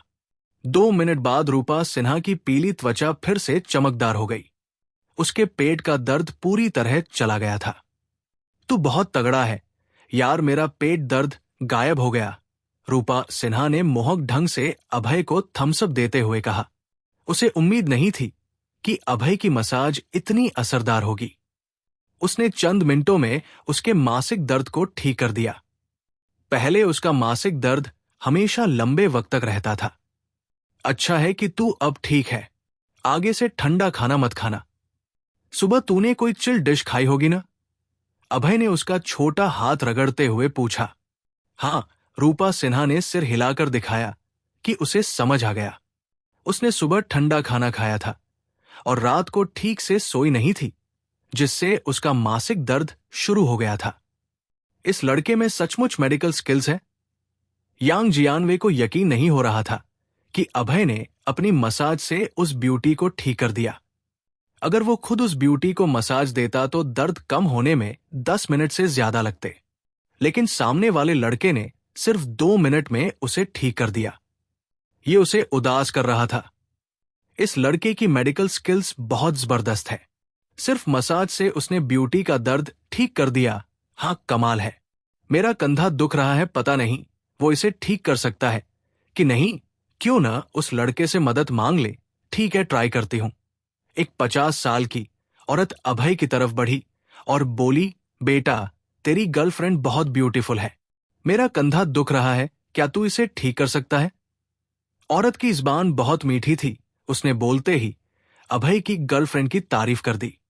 सच कहें तो पहले अभय उसकी मदद नहीं करना चाहता था, लेकिन जब उसने रूपा सिन्हा को उसकी गर्लफ्रेंड कहा तो उसने मदद करने का फैसला किया। कहावत है, एक अच्छा शब्द पैसों की तरह काम करता है। मीठी जुबान वालों को फायदा मिलता है। आंटी, आपको रोमाटिक कंधे का दर्द है। मौसम ठंडा होने की वजह से आपका कंधा दुख रहा है। मैं इसे मसाज करके ठीक कर दूंगा। अभय ने अपनी हथेली आंटी के कंधे पर रखी। फिर उसने प्रेशर पॉइंट्स को मसाज करके रास्ते खोले। आंटी को अपने कंधे में गर्मी और आराम महसूस हुआ। ऐसा आराम उसे पहले कभी नहीं मिला था। थोड़ी देर बाद उसके कंधे का दर्द गायब हो गया। बेटा, तू तो जादुई डॉक्टर है। मेरा कंधा अब दुख नहीं रहा। आंटी ने अभय को आभार के साथ धन्यवाद दिया। मंडप में मौजूद लोगों ने देखा कि आंटी का कंधे का दर्द ठीक हो गया तो सब उत्साहित हो गए। जिन्हें छोटी मोटी तकलीफ थी वो सब अभय की तरफ बढ़े और मदद मांगने लगे। अभय ने सबकी मसाज की और उनके दर्द ठीक कर दिए। उसे फिर से तारीफों का दौर मिला। यांग जियानवे को गुस्सा और कड़वाहट हुई जब उसने देखा कि मंडप के लोग अभय से ठीक हो गए। उसे पता था कि सामने वाला लड़का उससे भी ज्यादा इलाज में माहिर है। यहां रुककर वो बस अपनी बेइज्जती करवाता। तू बहुत स्किल्ड है यार। रूपा सिन्हा ने कई लोगों को अभय से ठीक होते देख तारीफ की। बस ठीक ठाक हूं, दुनिया में नंबर 1, अभय ने आत्ममुग्ध ढंग से मुस्कुराते हुए कहा। तू बहुत नार्सिसिस्ट है भाई। रूपा सिन्हा ने अभय को शरारती ढंग से घूरा। उसका यकीन नहीं हो रहा था। दुनिया में लाखों डॉक्टर है, अनगिनत एक्सपर्ट्स है। अभय नंबर 1 कैसे हो सकता है? न रूपा सिन्हा को न आसपास के लोगों को अभय की बात पर यकीन हुआ। मुझे एहसास हुआ कि तुझमें बहुत सारे सीक्रेट्स हैं। मेडिकल स्किल्स के अलावा और क्या क्या जानता है? रूपा सिन्हा ने मोहक ढंग से मुस्कुराते हुए अभय से पूछा। जितना वो अभय के साथ वक्त बिताती थी उतना ही उसे लगता था कि वो असाधारण है। इस मर्द में ढेर सारे राज थे जो उसे आकर्षित करते थे और उसकी खोज करने की चाहत बढ़ाते थे। रूपा सुन, मेडिकल स्किल्स और एंटीक्स के अलावा मैं प्लेन उड़ाना और टैंक चलाना भी जानता हूं। सीधे शब्दों में कहूं तो मैं ऑलराउंडर हूं, प्लेन उड़ाना, टैंक चलाना। झूठ मत बोल यार। रूपा सिन्हा ने मोहक ढंग से मुस्कुराया। उसे यकीन नहीं था कि अभय सचमुच प्लेन उड़ा सकता है, लेकिन उसकी अंतरात्मा कह रही थी कि उसके शब्द सच है। रूपा, चल चोटी की तरफ बढ़ते हैं। अभय सिंह ने हल्के से मुस्कुराया और रूपा सिन्हा का गुलाबी हाथ पकड़कर पहाड़ की चोटी की ओर चल पड़ा। रूपा के छोटे हाथ नरम और कोमल थे, छूने में बहुत अच्छे लग रहे थे, जैसे कोई हाई क्वालिटी जेड हो। आज आने का मेन पर्पस बर्फ देखना था और चोटी पर बर्फ का नजारा जाहिर है सबसे ब्यूटीफुल होता। चोटी की तरफ जितना ऊपर चढ़ते गए तापमान उतना कम होता गया। रूपा सिन्हा का मोहक चेहरा और गुलाबी हाथ ठंड से लाल हो गए थे और उसकी छोटी नाक चेरी की तरह लग रही थी, बहुत क्यूट थी। अभय ने रूपा का छोटा हाथ पकड़ा और लगातार रगड़ता रहा ताकि उसे गर्मी मिले। धीरे धीरे रूपा के छोटे हाथ गर्म हो गए और दोनों हाथ में हाथ डाले चोटी की तरफ बढ़े। आधे घंटे बाद दोनों आखिरकार चोटी पर पहुंच गए। चोटी एक दर्जनों स्क्वायर मीटर की चट्टान थी। चोटी पर खड़े होकर पूरे पूर्वांचल शहर का खूबसूरत नजारा दिख रहा था, जो सफेद बर्फ से ढका था। रूपा तू बहुत ब्यूटीफुल है, अभय ने हल्के से मुस्कुराते हुए पास खड़ी रूपा सिन्हा से कहा। जब मैं इतनी ब्यूटीफुल हूं तो मुझे 1 महीने के लिए अपनी गर्लफ्रेंड बना ले। रूपा सिन्हा ने मोहक ढंग से मुस्कुराया जैसे सैकड़ों फूल खिल गए हो। बहुत आकर्षक थी। अभय की आंखें सीधे उस पर टिक गई। क्या 1 महीने की गर्लफ्रेंड? अभय का चेहरा चमक उठा और उसकी आंखों में हैरानी की चमक थी। रूपा 1 महीना बहुत कम है, थोड़ा टाइम और बढ़ा दे। अभय ने उसका छोटा हाथ पकड़ते हुए हंसकर कहा। नहीं, बस 1 महीना ही। इस महीने में मैं तेरे साथ रिलेशनशिप में रहना चाहती हूं। रूपा सिन्हा ने मोहक ढंग से मुस्कुराया और धीरे से बोली। सच तो यह था कि वो हमेशा के लिए अभय की गर्लफ्रेंड बनना चाहती थी, या शायद उससे शादी भी, लेकिन उसे पता था कि ये मुमकिन नहीं है। 1 महीने बाद उसे पूर्वांचल शहर छोड़ना था, नवद्वीप लौटना था और श्याम वशिष्ठ से शादी करनी थी, जिसे वो पसंद नहीं करती थी। जब तू अब मेरी गर्लफ्रेंड है तो क्या मुझे कुछ बेनिफिट्स नहीं मिलने चाहिए? क्या बेनिफिट्स चाहिए? जाहिर है एक चुम्मी। रूपा सिन्हा ने आंखें घुमाई और थोड़ी देर के लिए खामोश हो गई। लेकिन अब वो चोटी पर थे और आसपास कुछ लोग देख रहे थे, तो उसे सचमुच अभय के उसे चूमने में शर्मिंदगी हो रही थी। चटाक। अभय ने रूपा सिन्हा की छोटी कमर को गले लगाया और चूम लिया। वो मीठा और आरामदायक था। उसने जोर लगाकर चूम लिया। एक कराह के साथ रूपा सिन्हा अभय की बाहों में ढह गई। उसका मोहक चेहरा रेड वाइन की तरह लाल हो गया। वो धीरे धीरे उसमें डूब गई। उसका सिर चकराने लगा और शरीर कमजोर हो गया। कमबख्त दिन दहाड़े प्यार दिखा रहे हैं। हमें सिंगल लोगों को जीने दोगे कि नहीं? सही कहा, इतने लोग देख रहे हैं, शर्म नहीं आती? प्यार दिखाओ, जल्दी मरो। मुझे 10,000 पॉइंट्स का डैमेज हुआ। चोटी पर मौजूद लोग ढेर सारी बातें करने लगे। अभय और रूपा सिन्हा को देखते हुए जलन से भरे थे। उनके शब्दों में खटास थी। सच तो ये था कि ये लोग भी चूमना चाहते थे, मगर उनके पास ऐसी ब्यूटीफुल गर्लफ्रेंड नहीं थी।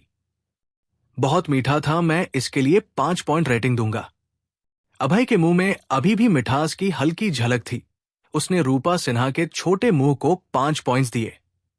क्या 5 पॉइंट रेटिंग? तू मुझे कोई ऑनलाइन मॉल का सामान समझता है? रूपा सिन्हा की खूबसूरत आंखों ने उसे घूरा और अभय की रेटिंग पर उसे यकीन नहीं हो रहा था। जब दोनों जोरशोर से चूम रहे थे, अचानक चोटी से दर्जनों गुंडे ऊपर चढ़ आए। इन गुंडों के बाल पीले थे, हाथों के पीछे टैटू थे, कानों में बाली थी और कपड़े अजीब थे। दर्जनों गुंडों ने एक घेरा बनाया, अभय और रूपा सिन्हा को चारों तरफ से घेर लिया। अगुआ गुंडा 1.8 मीटर लंबा था, पीले बालों वाला। उसकी मसल्स फूली हुई थी और शरीर में ताकत भरी थी। उसका नाम लियू चेन्यू था और वो टूरिस्ट एरिया का बॉस था। वो प्रोटेक्शन फीस वसूल करके, टूरिस्ट को ब्लैकमेल करके और लोगों को पीटकर पैसे कमाता था। लियू चेन्यू के पास लंबा गुंडा और पतला गुंडा खड़े थे। ये वही गुंडे थे जिन्हें अभय ने पहले नीचे गिराया था और इन्हीं ने इन दर्जनों लोगों को बुलाया था। इन दर्जनों गुंडों को देखकर आसपास के बाकी टूरिस्ट के चेहरे सफेद पड़ गए। उन्होंने अपनी चीजें समेटी और जल्दी जल्दी पहाड़ से नीचे भागे। वो इन गुंडों से पंगा नहीं ले सकते थे। यू भाई, उस ब्यूटी को देखो। लंबे गुंडे ने रूपा सिन्हा की तरफ इशारा किया और अगुआ गुंडे से बोला। उसे पता था कि वो अभय का मुकाबला नहीं कर सकता, लेकिन वो रूपा सिन्हा को चाहता था, तो उसने इस गुंडों के ग्रुप को बुलाया यू भाई को। लियू चेन्यू ने अपनी नजरें रूपा सिन्हा पर डाली और सिर्फ एक नजर में वो भौचक्का रह गया। भाई साहब की तरह दिखने लगा। ये ब्यूटी बहुत खूबसूरत थी। उसका चेहरा मोहक था, जैसे नाजुक गुलाब हो। त्वचा सफेद थी, जैसे पहाड़ की बर्फ। आंखें पानी की तरह थी, जैसे आसमान के सितारे। और उसकी काया तो बहुत ही शानदार और नाजुक थी। ब्यूटीफुल, ब्यूटीफुल, बहुत ब्यूटीफुल। लियू चेन्यू की लार तक टपकने लगी। उसकी आंखें चमक रही थी। वो इतने लंबे वक्त से इस टूरिस्ट स्पॉट पर था। उसने कभी इतनी ब्यूटीफुल औरत नहीं देखी थी। अभी लंबे गुंडे ने उसे बताया था कि पहाड़ पर एक बेमिसाल ब्यूटी है उसे यकीन नहीं हुआ था, लेकिन अब रूपा सिन्हा को देखकर उसे यकीन हो गया। ये न सिर्फ बेमिसाल ब्यूटी थी, बल्कि बेमिसाल ब्यूटीज में सबसे बेमिसाल थी। लियू चेन्यू उत्साहित था, एक्साइटेड था और खुश था। उसने कसम खाई कि वो इस ब्यूटी को जरूर हासिल करेगा। यू भाई, हमें थोड़ी देर में इस ब्यूटी के साथ मजे करने हैं, उसे केले खिलाने हैं। लंबे गुंडे ने रूपा सिन्हा की तरफ इशारा किया और गंदी हंसी हंसा। हाय, बिल्कुल, पहले मैं मजे लूंगा, फिर तुम सबको साथ में मजा लेने दूंगा। लियू चेन्यू ने रूपा सिन्हा के मोहक चेहरे को देखा। उसकी आंखों में गंदी चमक थी। अगुआ की आंखों में गंदी चमक देखकर अभय ने हल्के से भौहे सिकोड़ी उसका चेहरा उदास हो गया। कमबख्त, तू मेरी औरत को छेड़ने की हिम्मत करता है, अब जीना नहीं चाहता। अभय के मन में गुस्सा भड़क रहा था। उसकी आंखें ठंडी चमक बिखेर रही थी। लियू चेन्यू, तेरे मुंह से बदबू आती है, क्या खा लिया? अभय ने रूपा सिन्हा को अपने पीछे रखा और लियू चेन्यू को गाली दी। उसे पहले रूपा सिन्हा की सेफ्टी सुनिश्चित करनी थी, फिर इन गुंडों को सबक सिखाना था। लड़के, तू मुझे गाली देने की हिम्मत करता है, तू मरना चाहता है। मैं तुझे एक मौका देता हूं, अपने पास की ब्यूटी मुझे सौंप दे, फिर घुटनों पर बैठकर माफी मांग, वरना तेरी टांगे तोड़ दूंगा। लियू चेन्यू ने ठंडी मुस्कान के साथ कहा। उसे पता था वो इस टूरिस्ट स्पॉट का गुंडा है, इन गुंडों का बॉस है। वो हमेशा इस स्पॉट पर मनमानी करता था, कमजोरों को सताता था। कभी किसी ने उससे ऐसे बात करने की हिम्मत नहीं की थी। यू भाई, इस लड़के में कुछ दम है, आपको सावधान रहना होगा, लंबे गुंडे ने धीरे से याद दिलाया। उसे पता था अभय कितना तगड़ा है, जिसने उसे एक लात में उड़ा दिया। वो कोई आम आदमी नहीं था। लेकिन लंबे गुंडे को यू भाई पर भरोसा था। यू भाई ताइक्वांडो मास्टर थे, उनकी ताकत बहुत ज्यादा थी। 3-5 बड़े बड़े लड़कों को पीटना उनके लिए कोई बड़ी बात नहीं थी। हाय, मैं न सिर्फ इस लड़के की टांगे तोड़ूंगा, बल्कि इसके सामने इस ब्यूटी के साथ मजे भी लूंगा। लियू चेन्यू ने ठंडी हंसी हंसी, लेकिन उसके शब्द बहुत गंदे थे। अफसोस उसे नहीं पता था कि ये कहते ही अभय ने उसे मन ही मन मौत की सजा सुना दी थी। हाय! लियू चेन्यू ने हल्की चीख मारी, अपने दाएं पैर को जमीन पर उछाला और अचानक आगे की ओर लात मारी, जो अभय सिन्हा के शरीर पर जोर से लगी। उसकी ताकत इतनी थी कि हवा में सनसनाहट की आवाज हुई। ये एक फ्रंट किक थी, जो ताइक्वांडो की बेसिक किक्स में से एक है। इसकी पावर इतनी थी कि अगर किसी को लग जाए तो उसकी पसलियां टूट सकती थी। लियू चेन्यू की ये किक बहुत बेरहम थी। वो एक ही झटके में अभय को बुरी तरह चोट पहुंचाने के लिए तैयार था। इससे पता चलता था कि वो आम तौर पर कितना बेलगाम था। मेरे साथ किक्स की तुलना करना मरने की राह चुनना है। लियू चेन्यू की किक को देखकर अभय ने ठंडी मुस्कान दी। उसकी आंखों में ठंडी चमक थी। शू! अभय का दाया पैर बिजली की तरह बाहर निकला, एक तेज हवा में बदल गया और बहुत तेज स्पीड से लियू चेन्यू के पैर पर जोर से मारा। कड़क! जैसे ही लियू चेन्यू का पैर अभय के पैर से टकराया, उसे एक जबरदस्त ताकत महसूस हुई। वो ताकत इतनी थी जैसे पहाड़ हो। उसने तुरंत उसका पैर तोड़ दिया। अंदर की सफेद हड्डी बाहर दिखने लगी। लियू चेन्यू ने चीख मारी। टूटे पैर की हड्डी से उसका दिल टूट गया।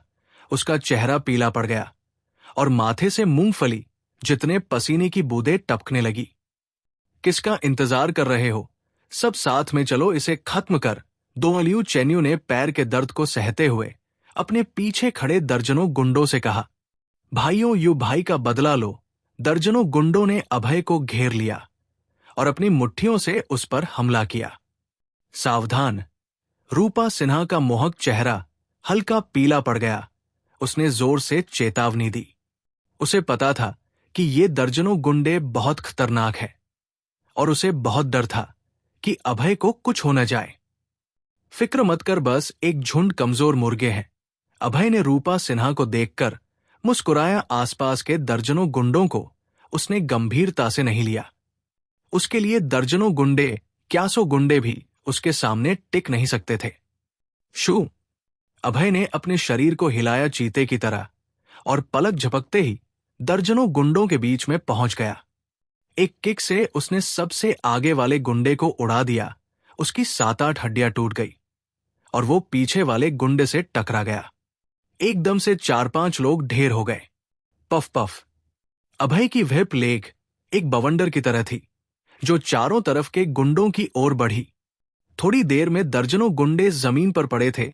उनके हाथ टूटे, पैर टूटे, हड्डियां चटकी और चीखें हर तरफ गूंज रही थी। शैतान, ये एक शैतान है। सबने अभय को डर भरी नजरों से देखा।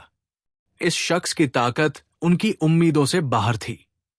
उनके कपड़े तक छुए बिना सबको ढेर कर दिया था। ये किसी एक लेवल की टक्कर नहीं थी। अगर अभय शेर था तो ये दर्जनों गुंडे भेड़ थे, भेड़ों से भी गए गुजरे। तो तू क्या करने जा रहा है?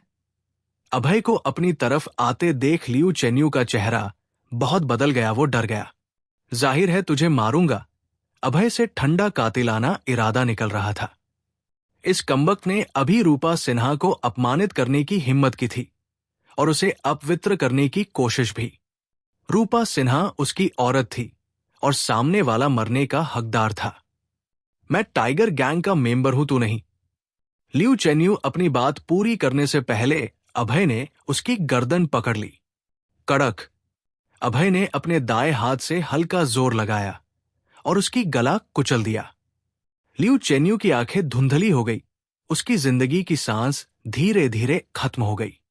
लियू चेन्यू अनिच्छुक था, पछतावे में था और गुस्से में था। उसने कभी नहीं सोचा था कि टाइगर गैंग का नाम लेने के बाद भी दूसरा पक्ष उसे मारने की हिम्मत करेगा। उसे पता था कि टाइगर गैंग पूर्वांचल शहर की अंडरग्राउंड ताकतों का लीडर है। क्या सामने वाला नहीं डरता? अभय को टाइगर गैंग के बारे में थोड़ा बहुत पता था। यह पूर्वांचल शहर का सबसे ताकतवर गैंग था। लेकिन तो क्या जिसने उससे पंगा लिया, उसका सिर्फ एक अंजाम था, मौत। अभय ने लियू चेन्यू को लापरवाही से जमीन पर छोड़ दिया। उससे तगड़ा कातिलाना वाइब निकल रहा था और वो दर्जनों गुंडों की तरफ बढ़ा। मुझे मत मारो, मुझे मत मारो। वो गुंडे इतने डर गए थे कि उनके चेहरे सफेद पड़ गए और वो घुटनों पर बैठकर रहम की भीख मांगने लगे। सामने वाला लड़का सचमुच डरावना था। वो इंसानी जान को कुछ समझता ही नहीं था। अभी उसका बॉस खत्म हो गया था। अभय, रुक, तू और नहीं मार सकता।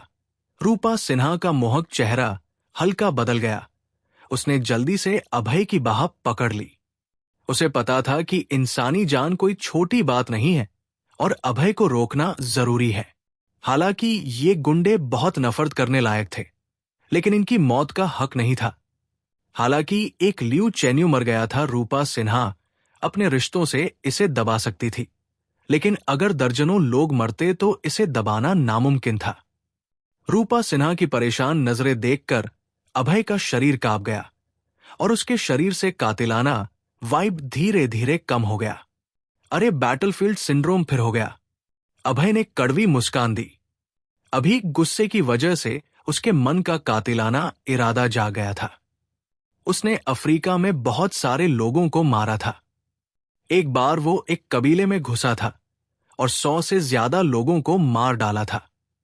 बेशक वो सब बुरे लोग थे, जैसे वो कबीला नरभक्षी था।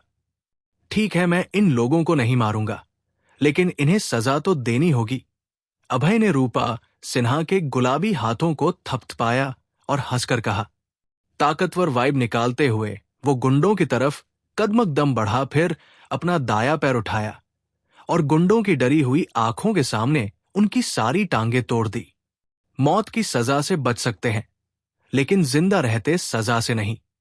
उनकी टांगें तोड़ना इनके लिए सबसे बड़ी सजा थी। झनझन। अभय ने अपना मोबाइल निकाला और ये होंगडी का नंबर डायल किया। ये होंगडी ग्रीन पीक माउंटेन पर एक शख्स मर गया और कुछ गुंडों की टांगें टूट गई है। तू इसे डील कर ले, अभय ने फोन पर ये होंगडी से कहा। बोलने के बाद उसने फोन काट दिया। उसे पता था कि ये होंगडी पूर्वांचल शहर में लॉन्गिया स्क्वाड की पेरिफेरल कैप्टन है। उसके पास बड़ी ताकत थी और इन मामलों को हैंडल करना सबसे आसान था, वरना पुलिस के लिए यह परेशानी वाला होता। रूपा, चलते हैं, अभय ने रूपा सिन्हा का छोटा हाथ पकड़ा और पहाड़ से नीचे चल पड़ा। रास्ते पर लोग अपने आप पीछे हट गए, उनकी आंखों में डर था। उन्होंने अभी अभय का खौफ देखा था, तो जाहिर है इस शैतान से पंगा नहीं लेना चाहते थे। हम ऐसे ही चले जाएंगे, सचमुच ठीक रहेगा? रूपा सिन्हा का मोहक चेहरा अभी भी थोड़ा परेशान था। कोई बात नहीं, चलते हैं, कोई हमारा पीछा नहीं करेगा। अभय ने हल्के से मुस्कुराया और बेफिक्री से कहा। वो अंडरवर्ल्ड का नंबर 1 किंग था। इसके अलावा वो गुंडा बॉस मरने का हकदार था। कोई भी एक मरे हुए कमबख्त के लिए वुल्फ किंग से पंगा नहीं लेगा। थैंक यू, आज का बर्फ का नजारा बहुत ब्यूटीफुल था। रूपा सिन्हा अभय की बाहों में झुकी और मुस्कुराते हुए बोली। बस तू खुश रहे। अभय ने उसकी पतली कमर को छुआ, जो चिकनी और नाजुक थी, हल्की नरमी के साथ, जिसे छूने के बाद और छूने का मन करता था। दोनों पहाड़ से नीचे उतरे मासेरातीली और मशहूर वॉशिंगटन पैलेस की तरफ ड्राइव कर गए। Villa number 14। ड्राइंग रूम में रूपा सिन्हा का चेहरा मोहक था। उसकी त्वचा बर्फ जैसी सफेद, उसकी आंखें पानीदार थी और उसकी पतली पलकें 2 छोटी मोहक खिड़कियों की तरह फड़फड़ा रही थी। उसने काले लेस का पजामा पहना था, जो उसकी शानदार काया को और निखार रहा था। उसकी खूबसूरत टांगों पर काले स्टॉकिंग्स थे, जो एक अजीब सा आकर्षण बिखेर रहे थे, जिससे अभय के अंदर की आग भड़क उठी। पागल, मुझे बेड पर ले चल, रूपा सिन्हा ने मोहक ढंग से मुस्कुराया और आकर्षक अंदाज में बोली। नहीं, मैं किचन जा रहा हूं। अभय ने रूपा सिन्हा के शरीर को गले लगाया और किचन की तरफ बढ़ गया। उसे स्टिमुलेशन पसंद था और बेड बोरिंग था, तो वो किचन, टॉयलेट, बालकनी और छत पर रूपा सिन्हा को बेरमी से रगड़ना चाहता था। किचन में चलो नहीं, बेड पर चलते हैं। अभय सिन्हा की बात सुनकर रूपा सिन्हा का मोहक चेहरा शर्म से लाल हो गया, मानो पानी टपकने वाला हो। उसे लगा कि सामने वाला मर्द सचमुच बहुत शरारती है, हमेशा उसे नए नए तरीकों से तंग करता है। बेशक उसने मुंह से मना किया, लेकिन दिल से वो खुश थी। लड़कियां तो शर्मीली होती है, मुंह से ना कहती है पर मन से हाँ चाहती है। नहीं, पहले किचन, फिर टॉयलेट और आखिर में बालकनी और छत, अभय ने शरारती मुस्कान के साथ कहा। उसने रूपा सिन्हा को दबंगई से गले लगाया और उसकी चीख के बीच किचन की तरफ बढ़ गया। तू बहुत बदमाश है, रूपा सिन्हा ने उसे मोहक ढंग से घूरा। उसकी आकर्षक और जादुई शक्ल उसे दीवाना बना रही थी। हाय, मेरे पास इससे भी बदमाश चीजें हैं, अभय ने हंसते हुए कहा। सामने वाली रूपा सिन्हा को देखकर उसे बहुत मोहक और ब्यूटीफुल लगा, जिससे वो बहुत एक्साइटेड हो गया। भूतनी, क्या कमाल की छोटी भूतनी। अभय ने रूपा सिन्हा के शरीर को सावधानी से किचन टेबल पर रखा। रूपा सिन्हा नशे में थी और उसका चेहरा लाल था, शर्मिंदगी से भरा था। उससे गर्म सांसें निकल रही थी। दोनों पहले से ही भावुक थे और एक दूसरे के कपड़े फाड़ने लगे। ड्रेस उड़ रही थी और किचन में बसंत छा गया। अभय को लगा कि वो मंकी किंग बन गया है। अपने गोल्डन स्टिक को लेकर हुआगो माउंटेन के वाटर कर्टन केव में घुस गया, जहां पहाड़ नरम थे और पानी गड़गड़ा रहा था। रूपा सिन्हा का मोहक चेहरा थोड़ा शर्माया हुआ था और उसमें मजे की झलक थी। उसे बहुत खुशी मिल रही थी और ये खुशी उसे बहुत पसंद थी। दोनों की लड़ाई बहुत जोरदार थी, किचन से टॉयलेट और आखिर में बालकनी छत तक। एक रात में अभय ने रूपा सिन्हा को 7 बार तंग किया और 36 पोजीशंस बदली, जैसे Oldman pushing cart, monkey dot storm वगैरह सब आजमा डाले। अगले दिन सूरज उग रहा था। सूरज की रोशनी कमरे में चमक रही थी और धब्बेदार रोशनी और गर्मी छोड़ रही थी। अभय ने खूब अंगड़ाई ली और फिर बेड से उठ बैठा। जबकि रूपा सिन्हा अभी सो रही थी, वो सचमुच रात को थक गई थी। अभय उठा और नाश्ता बनाया। नाश्ता बहुत सिंपल था, बस 2 फ्राइड एग्स, 2 ग्लास मिल्क और 2 सैंडविच ब्रेड। जब वो खाना बेडरूम में लाया तो रूपा सिन्हा जाग चुकी थी, लेकिन अभी भी बेड पर लेटी थी। रूपा सिन्हा का शरीर न सिर्फ थका हुआ था, बल्कि दर्द भी कर रहा था। वो उठ ही नहीं पा रही थी। बदमाश तो थका नहीं, रूपा सिन्हा ने अभय को मोहक ढंग से घूरा, उसमें अनकही आकर्षण था। गुस्से में भी वो इतनी मोहक थी जैसे नाजुक गुलाब हो। एक अजीब सा टेम्पटेशन बिखेर रही थी। मैं 7 बार का मर्द हूं, थकूंगा कैसे? अभय ने आत्ममुग्ध ढंग से मुस्कुराया, जिससे रूपा सिन्हा फिर शर्मा गई। चूंकि रूपा सिन्हा उठ नहीं सकती थी, अभय ने खुद उसे खाना खिलाया। बेशक इस दौरान उसने रूपा सिन्हा के पूरे शरीर को छुआ और उसका पूरा फायदा उठाया, जिससे रूपा सिन्हा परेशान हो गई, लेकिन कोई चारा नहीं था। अभय ने अभी रूपा सिन्हा को खाना खिलाया ही था कि फोन की रिंग बजी।